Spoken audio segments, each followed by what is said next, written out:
Hello and welcome to all Mishra sir के इस online platform पर एक बार पुनः आप सबका स्वागत है। आज के इस महत्वपूर्ण वीडियो लेक्चर में ऑन डिमांड एक वीडियो रिकॉर्ड करने जा रहे हैं। इसको आप सब लोग देखेंगे, आपको ज़रूर पसंद आएगा। पिछले वीडियो में कमेंट बॉक्स में कमेंट करके गांधी युग पर वीडियो मांगा गया था बच्चों के द्वारा। तो आज के इस वीडियो लेक्चर में गांधी और गांधी से बनने वाले जो महत्वपूर्ण प्रश्न हैं जो परीक्षा में पूछे जा सकते हैं या पूछे गए हैं, उसको देखने, जानने और समझने का प्रयास करते हैं। तो आज पढ़ेंगे बापू के बारे में। बापू से क्या क्या प्रश्न पूछे जा सकते हैं उसको इस वीडियो लेक्चर के माध्यम से जानने का प्रयास करेंगे। तो चलिए शुरू करते हैं बिना देर किए हुए। हेडिंग डालेंगे बाबू गांधी युग।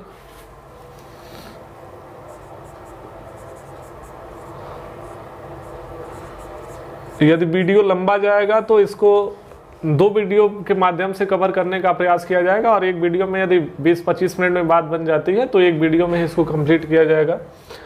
सामान्यतः देखें, गांधी जी की जब भारत में वापसी होती है और गांधी जी भारत में, कह लीजिए भारत की आज़ादी तक, इस पूरे ड्यूरेशन को 1947 तक स्पेशली गांधी युग कहा गया है। बाकी अलग अलग किताबों में देखेंगे तो अलग अलग टाइमिंग, कुछ ज़्यादातर किताबों ने स्पेशली कहा है कि जहाँ तक गांधी का प्रभाव है तो 1915 से 1940 तक गांधी का सर्वाधिक प्रभाव दिखाई देगा। और उसके बाद भारतीय स्वतंत्रता के क्रम में एक अंतिम महत्वपूर्ण और जो कह लीजिए शक्तिशाली आंदोलन हुआ, जिसे भारत छोड़ो आंदोलन के नाम से जाना जाता है। उसके बाद से गांधी की भारत में वह जो साख रही वो कहीं ना कहीं देखेंगे कमज़ोर पड़ती जाएगी।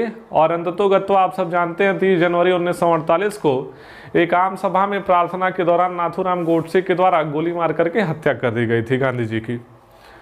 तो शुरुआत करते हैं बाबू। गांधी जी जैसे ही आएंगे, गांधी जी आते ही बहुत सारे प्रश्नों की बौछार करेंगे। तो गांधी से बनने वाले सारे प्रश्नों को सिलसिलेवार ढंग से शुरू करते हैं। आप सब जानते हैं कि गांधी 2 अक्टूबर 1869 को गुजरात के पोरबंदर के काठियावाड़ में पैदा हुए हैं। फिर इनके पिता का नाम, इनके माता का नाम, इनके पत्नी का नाम, इनके संतान का नाम, इनकी शिक्षा दीक्षा और प्रारंभिक कह लीजिए जीवनचर्या, इनके एजुकेशनल पृष्ठभूमि। कहने का मतलब गांधी युग की शुरुआत में हम लोग पृष्ठभूमि पढ़ेंगे। पृष्ठभूमि पढ़ने के पश्चात गांधी जी के द्वारा कौन कौन से खास आंदोलन हुए जिसके तहत भारतीय कह लीजिए कि आज़ादी की गतिविधियाँ आगे बढ़ी, उसको जानने और समझने का प्रयास करते हैं। सबसे पहले गांधी युग में हमको पढ़ना है मोहनदास करमचंद गांधी के बारे में। सबसे पहला प्रश्न बाबू यहां से पूछा जाएगा कि इनका जन्म कब हुआ है। तो जन्म हुआ है 2 अक्टूबर 1869 को। कहां पर हुआ है तो बताएंगे गुजरात। गुजरात में कहाँ? पोरबंदर। पोरबंदर में कहाँ? काठियावाड़। काठियावाड़ के जंगल, यहाँ से एक बात जान सकते हैं, स्पेशली बहुत फेमस हैं गिर नस्ल की गाय के लिए। एक बात यहाँ से एडिशनल आपकी जानकारी हो सकती है। इसके अलावा 2 अक्टूबर को क्या मनाया जाता है? 2 अक्टूबर को मनाया जाता है अंतर्राष्ट्रीय अहिंसा दिवस। एक प्रश्न यहाँ से आप ये जान सकते हैं। साथ ही साथ 1869 में स्वेज नहर का निर्माण कार्य पूरा हुआ था। ये बात यहाँ से ये जान सकते हैं।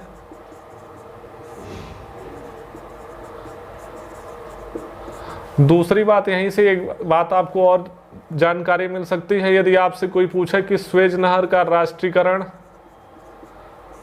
कब हुआ, तो स्वेज नहर का राष्ट्रीयकरण हुआ है बाबू 1956 में। और यह राष्ट्रीयकरण किस देश के सहयोग से हुआ है? तो राष्ट्रीयकरण हुआ है मिस्र के सहयोग से। और 1956 में ही गठन हुआ है LIC का। और LIC का हेडक्वार्टर यदि आपसे कोई पूछे तो LIC का हेडक्वार्टर है मुंबई। तो ये इतने प्रश्न कह लीजिए गांधी जी आते ही आपको दे दिए। उसके बाद देखें, यदि आपसे कोई पूछे कि अंतर्राष्ट्रीय अहिंसा दिवस किसके सहयोग से यह मनाया जाना प्रारंभ हुआ और कब से मनाया जाना प्रारंभ हुआ, तो इसको आप ऐसे याद रख सकते हैं, जिस साल भारतीय क्रिकेट टीम 2007 के विश्व कप से सुपर 8 मुकाबले में बाहर हो गई थी। बांग्लादेश हरा करके बाहर कर दिया, सुपर 8 के लिए भी क्वालिफाई नहीं कर पाई। तो 2007 में सोनिया गांधी और डेसमंड टूटू के सहयोग से, सोनिया गांधी और डेसमंड टूटू के सहयोग से, इन्हीं के प्रयासों से 2 अक्टूबर को अंतर्राष्ट्रीय अहिंसा दिवस घोषित करवाया गया। देखें, गांधी पैदा हुए, पैदा होते ही इतना प्रश्न आपको दे दिए। ये सारे प्रश्न प्रीवियस ईयर परीक्षाओं में पूछे गए हैं। इसके बाद अगली बात क्या विशेष तौर पर पूछी जा सकती है उसको देखते हैं। गांधी जी के यदि बाबू पिता का नाम पूछे तो कई बार बढ़िया विद्यार्थियों को यह कंफ्यूजन होता है और नाम बोल देते हैं मोहनदास करमचंद गांधी, लेकिन गांधी के पिता का नाम आप याद रखिएगा। गांधी के पिता का नाम है करमचंद गांधी। इनकी माता का नाम यदि आपसे कोई पूछे कि माता का नाम बताइए, तो माता का नाम बताइएगा पुतलीबाई। ये 2 बात हो गई। माता पिता का नाम जान गए तो पत्नी का नाम, पत्नी का नाम है बाबू कस्तूरबा, कस्तूरबा गांधी। पेपर में प्रश्न पूछा जाता है कि गांधी से कितनी बड़ी थी कस्तूरबा, तो कस्तूरबा बाबू 6 माह की बड़ी थी गांधी जी से। इस बात को आप ध्यान रखिएगा।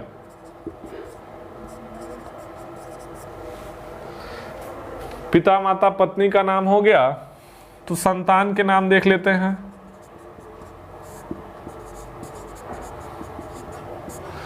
संतानों के नाम देखें तो सबसे पहले गांधी जी को एक संतान हुई थी 1885 में। इस बात को आप ध्यान रखेंगे।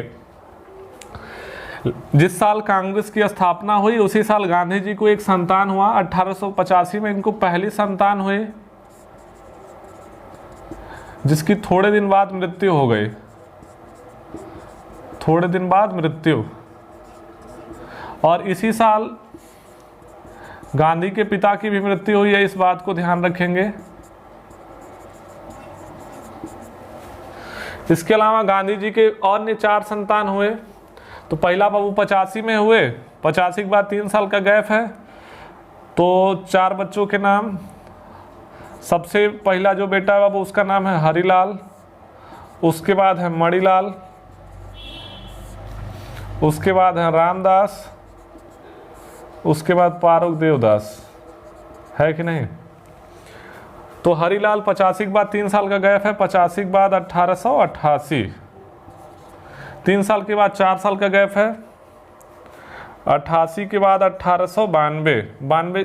देखें, इसको ऐसे याद रख सकते हैं। 85 के बाद 3 साल का गैप 88 के बाद 4 साल का गैप 92, 4 साल के बाद 5 साल का गैप 1897, 5 साल के बाद 3 साल का गैप 1900। ये सन है। इस सन में गांधी को यह संतान हुई है। इस बात को आप ध्यान रखेंगे। यहां तक बात क्लियर है। एक प्रश्न और पूछा जाता है, गांधी का 5वां संतान किसे कहा जाता है? 5वां संतान, तो 5वां संतान कहा गया है जमुनालाल बजाज को। अब कुछ गलत ना समझिएगा, ठीक है? राष्ट्रपिता है अपने। तो गांधी का 5वां संतान कहा गया है जमुनालाल बजाज को। यहां तक यदि बात क्लियर है तो आगे देखते हैं। गांधी की प्रारंभिक शिक्षा दीक्षा होने के बाद यह स्पेशली गए थे लंदन में बैरिस्ट्री की पढ़ाई करने के लिए।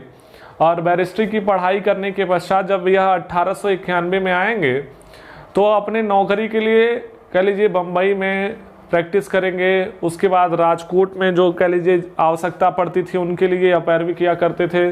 कुछ दिन तक एक शिक्षक के तौर पर भी इन्होंने भूमिका निभाई। अंततोगत्वा 1893 में यह चाचा अब्दुल्ला नामक एक व्यापारी का केस लड़ने के लिए अफ्रीका में इनका जाना होगा। तो चाचा जी अब पहुंचेंगे, चाचा अब्दुल्ला का केस लड़ने के लिए, चाचा अब्दुल्ला का केस लड़ने के लिए, चाचा अब्दुल्ला का इनके परिवार के साथ भी घरेलू संबंध रहा है ऐसा बताया जाता है। चाचा अब्दुल्ला का केस लड़ने के लिए गांधी बाबू कहाँ पहुँच गए हैं? अफ्रीका। कब पहुँच रहे हैं? 1893 में। यहाँ तक बात क्लियर है? गांधी जी पहुँच गए अफ्रीका 1893 में। केस लड़ना था किसका? चाचा अब्दुल्ला का। अफ्रीका में पहुँचने के बाद देखेंगे तो इनके साथ नस्ल भेद होगा और पूछा जाता है कि इनको किस रेलवे स्टेशन पर उतार दिया गया था, जिसे रेल कांड के नाम से भी जाना जाता है। तो गांधी को रेलवे स्टेशन पर उतारा गया। रेलवे स्टेशन पर उतारा गया। कहां पर उतारा गया? तो बताएंगे पीटरमारित्सबर्ग। पीटरमारित्सबर्ग रेलवे स्टेशन पर गांधी जी को उतार दिया गया और उसके बाद गांधी जी बहुत सारे वहां पर कह लीजिए आंदोलन करेंगे। इसके अलावा इन्होंने क्या किया उसको देख लेते हैं। 1893 के बाद अब वो 1894 में इन्होंने वहीं पर अफ्रीका में नटाल कांग्रेस की स्थापना की। यहां तक बात क्लियर है?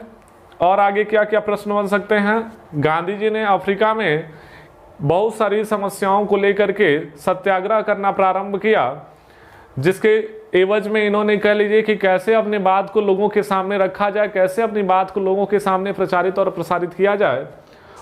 इसके लिए इन्होंने अफ्रीका में एक अखबार निकालना शुरू किया, जिस अखबार का नाम है इंडियन ओपिनियन। तो याद रखेंगे इंडियन ओपिनियन अखबार बाबू गांधी जी कहाँ से प्रकाशित कर रहे हैं? अफ्रीका से, जिससे गांधी के सत्याग्रह की अवधारणा को लोगों को समझाने के लिए मदद मिल सके। यहाँ तक बात क्लियर है? फाइनली गांधी जी अफ्रीका में इस प्रकार के कार्यों को करते समय काफ़ी प्रसिद्धि पाएंगे। इनको मीडिया के द्वारा, स्पेशली पत्र पत्रिकाओं के द्वारा काफ़ी कवरेज दिया जाएगा, जिससे गांधी काफ़ी फेमस होंगे। और फाइनली गांधी जी 9 जनवरी 1915 को गांधी की होगी बाबू भारत में वापसी। इधर भारत भी कह लीजिए ब्रिटिश दंश को झेल रहा था। चूंकि गांधी जी 9 जनवरी को भारत आए थे, इसीलिए 9 जनवरी को मनाया जाता है प्रवासी भारतीय दिवस। देख लीजिए एकदम सुंदर सुंदर लिख रहे हैं। एक बार आप इसको देख लेंगे, बढ़िया से स्क्रीनशॉट ले लेंगे, तो गांधी युग से बनने वाले जो महत्वपूर्ण प्रश्न हैं बड़े आसानी से आप कर लेंगे। तो 9 जनवरी 1915 को गांधी की भारत में वापसी हुई, इसीलिए 9 जनवरी को मनाया जाता है प्रवासी भारतीय दिवस के तौर पर। अब गांधी जब भारत में आए तो भारत भी बहुत सारी समस्याओं से जूझ रहा था। ऐसी स्थिति में गांधी, चूंकि हालांकि ऑलरेडी एक प्रसिद्ध चेहरा थे, तो गांधी के बारे में लोग जानते थे और गांधी जी को भारत में कह लीजिए कि अब इनको भी अपना एक कह लीजिए कैरियर के तौर पर कहीं ना कहीं तलाश करना था और इनको बहुत जल्दी ईश्वर की कृपा होगी। इनको चंपारण से राजकुमार शुक्ला नाम का एक किसान होगा जो चंपारण में गांधी जी को आमंत्रित करेगा। चंपारण में उस समय खराब प्रथा कह लीजिए चला करती थी, जिसको 3 कठिया प्रथा कहा गया है। और इसी 3 कठिया प्रथा के साथ गांधी का भारत में जोरदार एंट्री होगा और यहीं से बापू अपने सुपरस्टार बनेंगे। सुपरस्टार बनने के क्रम में शुरुआती जो 3 आंदोलन रहे, यही गांधी को सुपरस्टार बनाएंगे। कैसे गांधी सुपरस्टार बने, जानने के लिए बने रहिए हमारे साथ। साइड हो जाते हैं, इसका एक स्क्रीनशॉट ले लीजिए, फिर आगे आपको बात बताते हैं। चलिए स्क्रीनशॉट हो गया होगा तो अगली बात नोट करेंगे।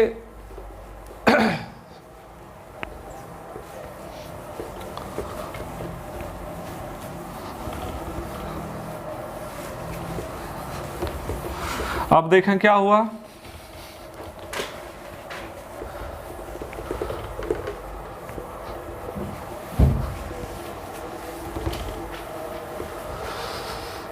मुझे इश्क सिखा कर।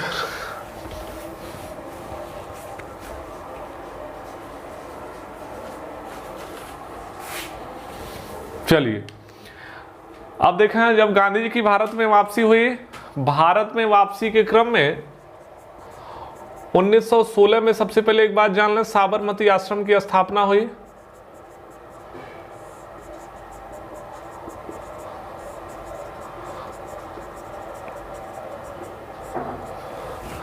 अब आपसे एग्जामिनर पूछ दे भैया किसके सहायता से, तो बताएंगे अंबालाल साराभाई। अंबालाल साराभाई, भैया ये कौन है? तो अंबालाल साराभाई गांधी जी की एक महिला मित्र हैं। महिला मित्र का नाम बड़ा खूबसूरत सा नाम है, फिल्म में हीरोइन की एंट्री कराते हैं। हीरोइन का नाम है बाबू अनुसुईया। गांधी की महिला मित्र हैं, इन्हीं के ये भाई हैं जिनका नाम है अंबालाल साराभाई। इन्हीं अंबालाल साराभाई के सहयोग से 1916 में साबरमती आश्रम की स्थापना होगी। यहां तक बात क्लियर है। अब देखें गांधी का भारत में, यदि आपसे कोई पूछे कि भारत में प्रथम सत्याग्रह, भारत में प्रथम सत्याग्रह, तो गांधी का भारत में जो प्रथम सत्याग्रह है उसे कहा जाता है चंपारण सत्याग्रह। आपको हर एक सत्याग्रह का विषय वस्तु पता होना चाहिए। चंपारण सत्याग्रह का यदि आपसे कोई पूछे कि किस विषय को लेकर के यह चंपारण सत्याग्रह किया गया है, तो चंपारण सत्याग्रह बाबू किया गया है तीन कठिया प्रथा को लेकर के। किस बात को लेकर के? तीन कठिया प्रथा। तीन कठिया प्रथा में क्या होता है? एक कठिया बराबर होता है बाबू जमीन का 1/20 भाग। तो तीन कठिया बराबर कितना हो जाएगा? तीन कठिया बराबर हो जाएगा 3/20 भाग। साथ ही में देखेंगे बाबू 17/20 भाग जो जमीन का है। ये अभी से थोड़ा सा कॉन्सेप्ट को समझेंगे। इस तीन कठिया प्रथा के अंतर्गत जमीन के 3/20 भाग पर, स्पेशली जो जमीन सबसे उर्वरक क्षेत्र हुआ करता था, उस भाग पर नील का उत्पादन हुआ करता था और नील की खेती करने में बड़ा श्रम लगता था। साथ ही साथ यह जिस क्षेत्र पर हुआ करता था उस क्षेत्र को तो बंजर बना ही देता था, साथ ही साथ अपने आसपास के क्षेत्रों को बंजर बनाता था, जिससे जो बचिया हुआ जमीन का भाग या हिस्सा हुआ करता था उस पर भी जो कोई फसल लगाई जाती थी उसका भी उत्पादन नहीं हो पाता था। तो यहाँ पर जबरदस्ती नील उगवाया जा रहा है, साथ ही साथ हमारी दूसरी फसल भी नष्ट हो रही है जिससे हम लगान नहीं दे पा रहे हैं। ऐसी स्थिति में किसानों को प्रताड़ित किया जा रहा था। इस बात को लेकर पहले काफ़ी प्रयास किया गया लेकिन अंग्रेज नहीं माने। फाइनली जब भारत में गांधी जी की एंट्री हो जाएगी तो गांधी जी चंपारण में, यदि आपसे कोई पूछे कि किसके आह्वान पर गए थे, तो गांधी जी गए हैं राजकुमार शुक्ला के आह्वान पे।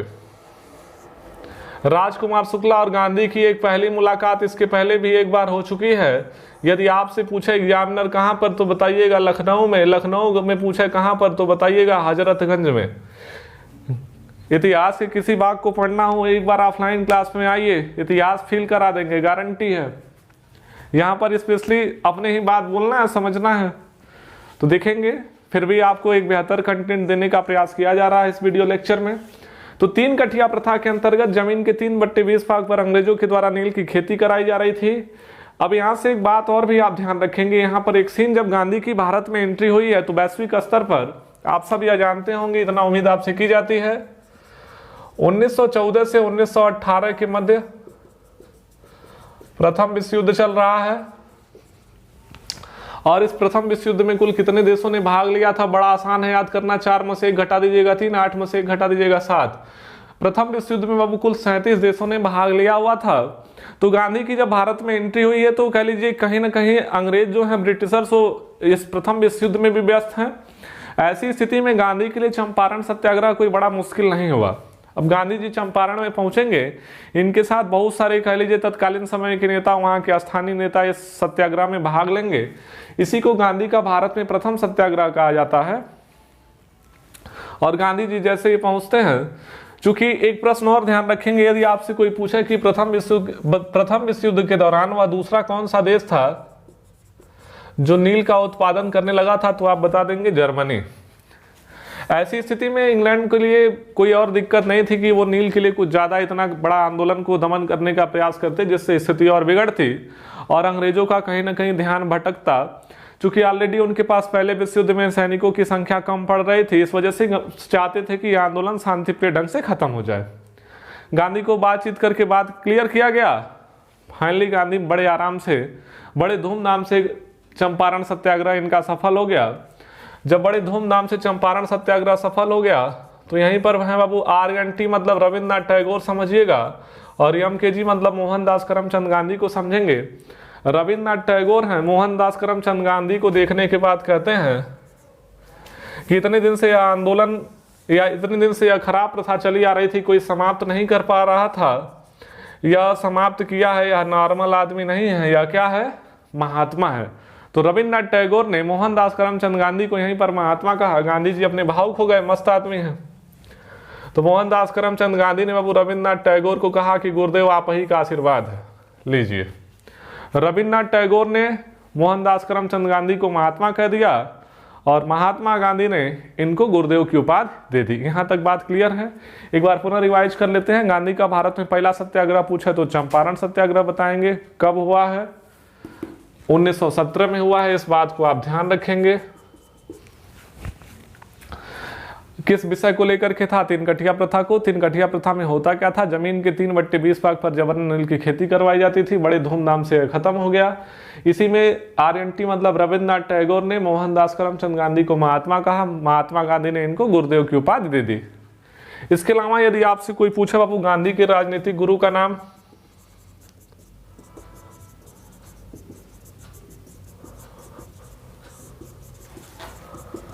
गांधी के राजनीतिक गुरु का नाम बता देंगे? गोपाल कृष्ण गोखले।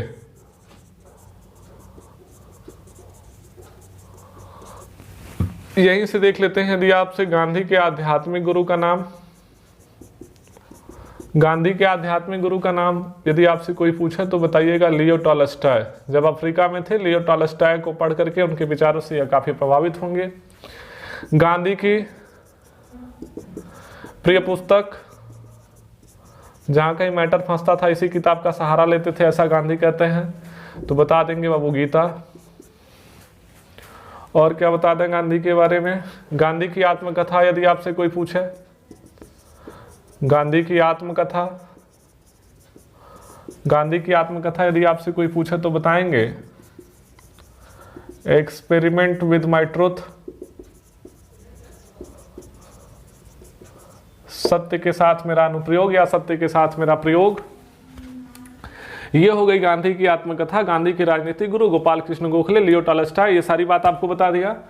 1916 में जब यह कार्यक्रम, 1917 में इनका प्रथम सत्याग्रह चंपारण सत्याग्रह संपन्न हो गया बड़े धूमधाम से, तो गांधी का ऑलरेडी काफी नाम हुआ करता था और फेमस होंगे। साथ ही साथ देखें, चंपारण सत्याग्रह के साथ अंग्रेजों ने कहा था कि गांधी जी यदि आप भारतीय युवाओं की भर्ती कराएं अंग्रेजी सेना में तो पहला विश्व युद्ध जैसे ही समाप्त होगा हम भारत को कर देंगे आजाद। अब गांधी जी भारत में घूम घूम करके भारतीय युवाओं को उत्साहित कर रहे थे कि ब्रिटिशर्स की तरफ से आप लड़ें, आप भाग लें, जिससे भारत को आज़ादी मिलने में जल्दी हो। इस कारण से गांधी जी को यहीं पर लिख देते हैं, गांधी जी को बाबू क्या कहा गया? गांधी को भर्ती कराने वाला एजेंट, भर्ती कराने वाला एजेंट या तो भर्ती कराने वाला सार्जेंट कहा गया है। भर्ती कराने वाला एजेंट या तो भर्ती कराने वाला सार्जेंट कहा गया। जब गांधी जी को ऐसा बार बार कहा जा रहा था तो गांधी जी बड़े नाराज हो गए। कहे महाराज ऐसे ही थोड़े ना हम वकालत पढ़े हुए हैं, देश को आज़ाद कराने का डील हुआ है, इसके लिए ऐसा कर रहे हैं। फाइनली आगे चल करके यहीं पर देखें एक और मैटर होगा। इस मैटर, यही 3 मैटर है जो गांधी को गांधी बना दिए। 17 बाबू पहला मैटर चंपारण सत्याग्रह, 1918 में होगा अहमदाबाद मिल मजदूर आंदोलन। तो अहमदाबाद मिल मजदूर आंदोलन, इसका विषय वस्तु देखें क्या हुआ करता था। यह वह दौर है जब औद्योगिकरण एकदम चरम पर है, साथ ही साथ प्लेग फैल चुका है। कोविड-19 की तरह जैसे रहा स्थिति, सभी मजदूर अपने अपने घर वापसी कर रहे थे। तो 1918 के इस सीन में भी देखेंगे कि बहुत सारे मजदूर फैक्ट्रियों में काम छोड़ करके जा रहे थे घर। ऐसी स्थिति में मिल के मालिकों के द्वारा यह आश्वासन दिया गया कि यदि इस दरमियान कोई काम करेगा तो उसको उसकी सैलरी के साथ साथ 50% का बोनस भी दिया जाएगा। ऐसी स्थिति में मिलों में मजदूरों की वापसी होगी। मिल में मजदूर की वापसी के दौरान देखें क्या बात हुई, सैलरी नहीं दिया गया, बोनस की बात को खत्म कर दिया गया, जिसके कारण अहमदाबाद मिल मजदूर आंदोलन हुआ। और इसमें इस आंदोलन के दरमियान की गई भूख हड़ताल। अब गांधी जी कहे भैया अफ्रीका तक का मैटर हम सॉल्व करते हैं, बिहार तक का मैटर हम सॉल्व करते हैं, ये तो अपने अहमदाबाद का मैटर है, इसको कौन सॉल्व करेगा? तो इस मैटर को सॉल्व करने के लिए गांधी जी जाएंगे कहाँ पर बाबू जाएंगे? अहमदाबाद। तो यदि आपसे कोई पूछे कि गांधी की भारत में प्रथम भूख हड़ताल, तो बताएंगे अहमदाबाद का मिल मजदूर आंदोलन, गांधी की प्रथम भूख हड़ताल। अब इस भूख हड़ताल के दौरान गांधी जी बैठ गए मजदूरों के साथ, मजदूरों के साथ बैठ गए। अब क्या हुआ, गांधी जी को फिर साइड में किया गया। स्पेशली मिल के जो मालिक हैं उनका नाम है बाबू अम्बालाल साराभाई, और अम्बालाल साराभाई की जो बहन है अनुसुईया। गांधी जी जब भूख हड़ताल पर बैठे तो गांधी जी को एक प्रस्ताव दिया गया। गांधी जी को कहा गया कि यदि मजदूरों को 20% बोनस यदि आप देकर के मना लें तो बात हो जाएगी और यह आंदोलन अपने आप संपन्न हो जाएगा। गांधी जी ने मजदूरों को यह प्रस्ताव दिया। इसी दरमियान गांधी जी को चीनी चोर कहा गया है मजदूरों के द्वारा, इस बात को आप ध्यान रखेंगे। चीनी चोर बनने के बाद गांधी को ऐसा लगा कि अपनी बनी बनाई इज्जत बिगड़ रही है, इसके फलस्वरूप वह पुनः बैठ जाएंगे धरने पर, भूख हड़ताल पुनः कर देंगे। ऐसी स्थिति में फिल्म में हीरोइन की एंट्री होगी जिनका नाम है अनुसुईया। अनुसुईया आई कहीं महाराज क्या मोहनदास करमचंद गांधी आप हर जगह इस तरीके का कर देते हैं। तो ऐसी स्थिति में फाइनली तीनों लोगों में आपसी बातचीत होगी। आपसी बातचीत के दरमियान फाइनली 35% बोनस देना सुनिश्चित किया गया। तो यह भूख हड़ताल स्पेशली किस विषय को लेकर के यह आंदोलन था?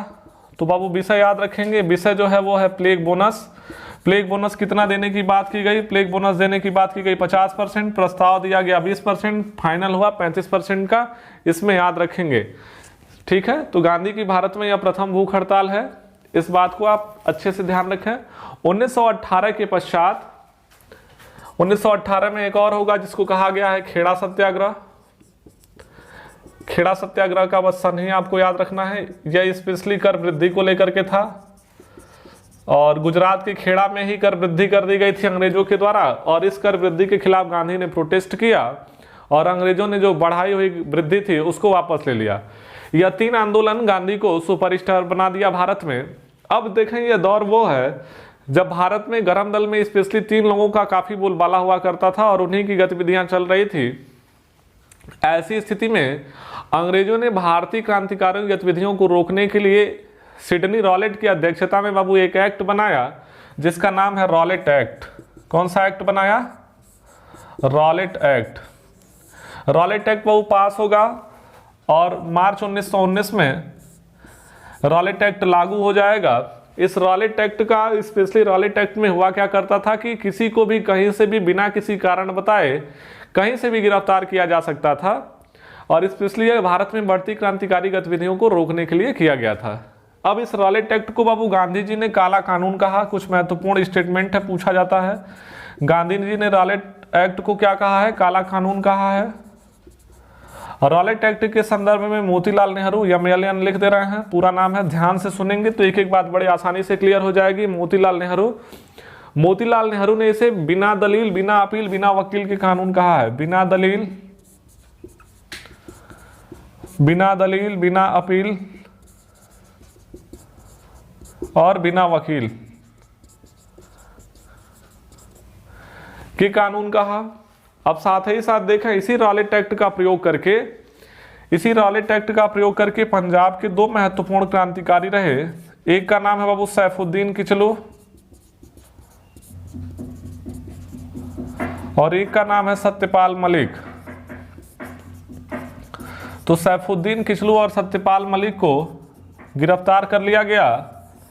अब दिक्कत ये भी थी कि इस रॉलेट एक्ट के बारे में लोगों को जानकारी कम हुआ करती थी। उस दौर में मीडिया का भी इतना कोई खास योगदान नहीं हुआ करता था। अब भारतीय जनमानस इसका विरोध करे या समर्थन, क्योंकि कोई भी आंदोलन तभी सफल हो पाएगा जब एक बड़ा आंदोलन, एक बड़ा जनसमूह आपके साथ होगा। नहीं तो स्थिति तो आज आलम ये भी है कि इतना बड़ा जनसमूह, जन आंदोलन कह लीजिए कि देखें वर्तमान सरकार के खिलाफ, अब इसको लेकर के अलग अलग विचार हो सकते हैं, लेकिन जिस तरीके से कृत्य कह लीजिए कि किया गया वो भी नहीं ठीक है। बाकी सरकार भी मुद्दों, किसान के जो मुद्दे हैं उसको कंसीडर करे तो बात सामंजस्य के साथ लोकतंत्र की गरिमा को बनाए रखा जा सकता है। तो दोनों तरफ से यह प्रयास होना चाहिए, तभी यह भारत फिर से विश्वगुरु की दौर में आगे बनेगा। तो पंजाब में इन 2 महत्वपूर्ण क्रांतिकारियों को गिरफ्तार कर लिया गया। गिरफ्तार कर लेने के पश्चात अब फाइनली यह डिसीजन लिया गया, क्योंकि भारत में जो बड़ी भीड़ इकट्ठा होगी वो मेले में होगी। तो 13 अप्रैल को पंजाब के अमृतसर के 13 अप्रैल को बाबू है बैसाखी पर्व। 13 अप्रैल को कौन सा पर्व है? बैसाखी। और इस बैसाखी पर्व पर मेला लगता था पंजाब के, कहां पर? पंजाब में, अमृतसर में, जलियांवाला बाग में। जलियांवाला बाग। अब जलियांवाला बाग में लगता था मेला। इसी मेले में स्पेशली क्रांतिकारियों ने ऐसा विचार किया कि हम लोग पर्चे छापेंगे और लोगों को पर्चा बांटा जाएगा इस रॉलेट एक्ट के विरुद्ध आवाज उठाने के लिए कि हमारा इसमें सहयोग करें, समर्थन दें। तो एक व्यक्ति है जिसका नाम हंसराज का उल्लेख है कि हंसराज स्पेशली इस बात की जानकारी अंग्रेजों को पहुंचा देता है। शुरुआत में इसे स्पेशली कह लीजिए कि वो साथ में रहा, आगे चल करके उसने यह जानकारी अंग्रेजों तक पहुंचा दी कि इस प्रकार की घटना को अंजाम देने वाले हैं भारतीय क्रांतिकारी, जिसके कारण नियत्थी भीड़ पर कह लीजिए 13 अप्रैल 1919 को इतिहास में एक महत्वपूर्ण डेट, 13 अप्रैल 1919 को इसी पंजाब के अमृतसर के जलियांवाला बाग में निहत्थी भीड़ पर बाबू जनरल डायर के आदेश पर कुल 1600 राउंड फायरिंग की गई, ध्यान रखेंगे। और इसी कांड को जो 13 अप्रैल 1919 को हुआ है, इसी कांड को कहा जाता है जलियांवाला बाग हत्याकांड। अंग्रेज सब ऐसा सोच रहे थे कि कुछ ऐसा कांड कर देंगे तो भारतीय डर जाएंगे।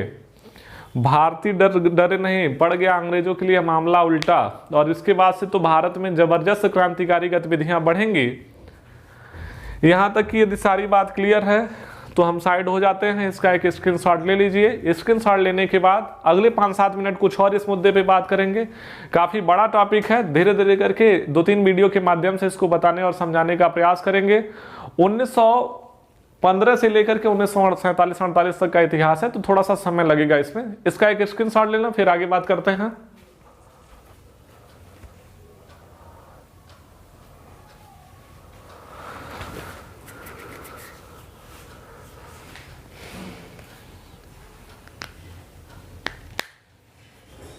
चलिए, स्क्रीनशॉट हो गया हो तो आ जाते हैं। स्पेशली जो यहां पर गवर्नर रहा 8 डायर, यदि क्योंकि 2 डायर रहे पंजाब क्षेत्र के गवर्नर, एक ओ डायर और एक 8 डायर, तो यहां पर जो आदेश दिया गया है 8 डायर के द्वारा यह आदेश दिया गया है। ठीक है, तो इसको मिटा देते हैं, फिर आगे कुछ मुद्दे हैं बता देते हैं आपको। कहां तक बात हो गई? जलियांवाला बाग हत्याकांड तक बात हो गई है। अगले कुछ और मुद्दे बताते हैं, उसके बाद आज की इस वीडियो लेक्चर में यहीं तक बात की जाएगी।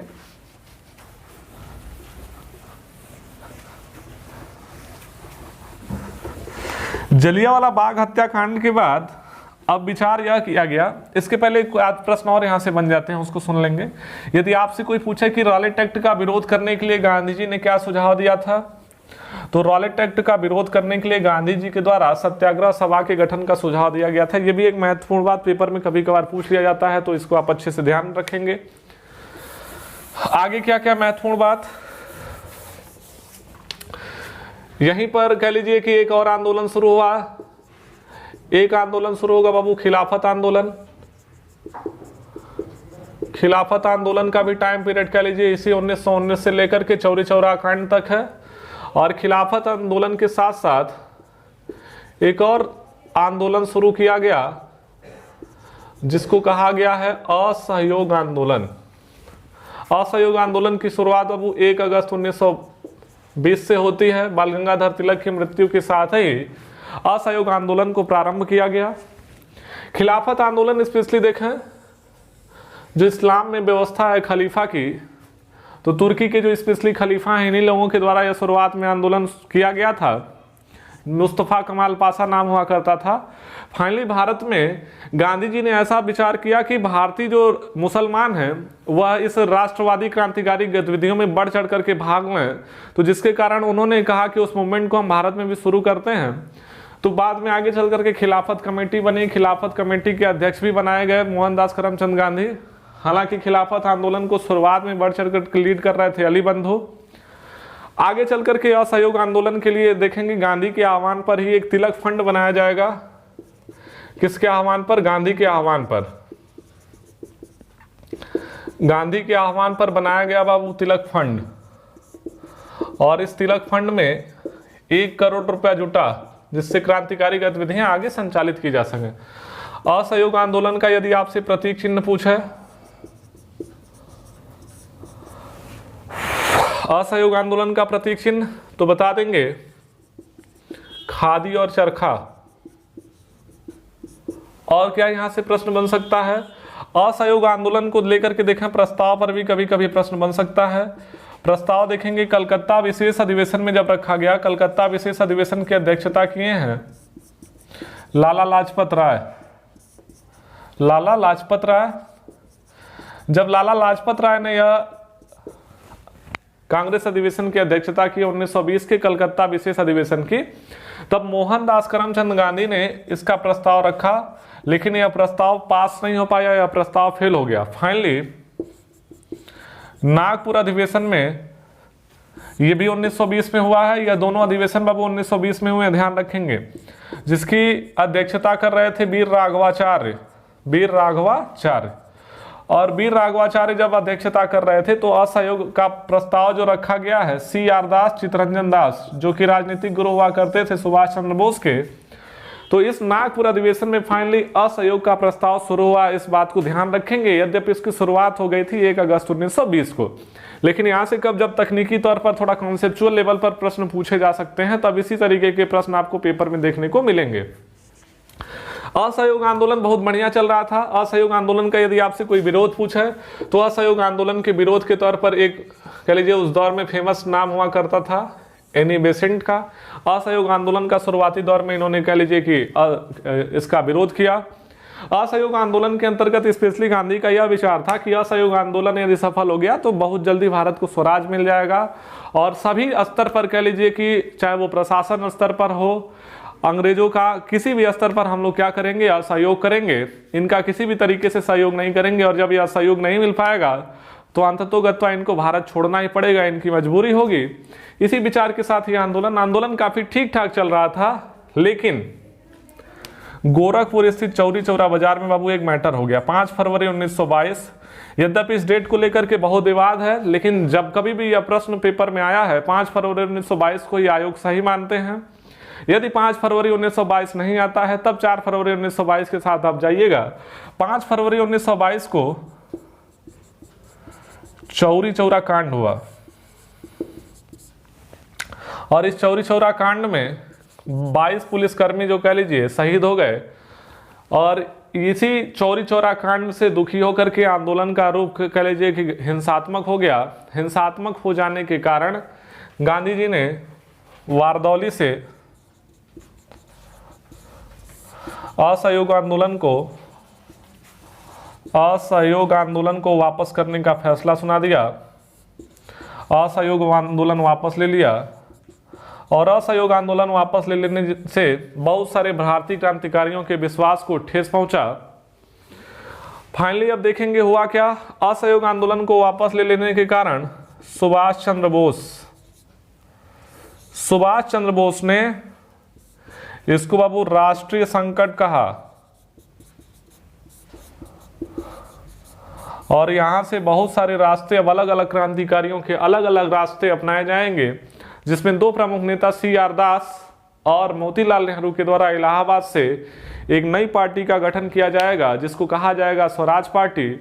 उसके बाद भारत में अलग अलग क्रांतिकारी, कह लीजिए समितियां बनेंगी, अलग अलग क्रांतिकारी संगठन बनेंगे, जो अपने अपने स्तर से भारत को आज़ाद कराने के लिए लगातार प्रयासरत होंगे।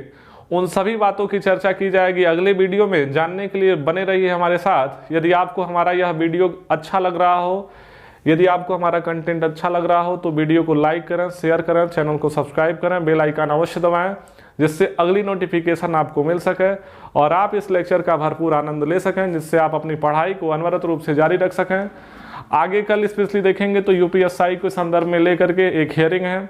इस हियरिंग के बाद यदि कुछ सकारात्मक परिणाम आता है तो बहुत जल्दी UPSI की नोटिफिकेशन आ सकती है। तो आप अपनी तैयारी को कंटिन्यू जारी रखें। अगले एपिसोड में पुनः मुलाकात होगी इसी विषय के साथ, इसी विषय के अगले टॉपिक को, स्पेशली जो अभी तक हम लोगों ने कवर किया हुआ है 1922 तक के हिस्से को। 1922 के बाद के गांधी युग में स्पेशली क्या क्या घटनाएं हुई, कौन कौन से प्रमुख आंदोलन हुए, उसको जानने का प्रयास किया जाएगा। आप सभी वीडियो को पूरा देखें, शेयर करें, सभी के पास अधिक से अधिक पहुंचाएं। आप सबका धन्यवाद। जय हिंद, जय भारत, जय श्री राम।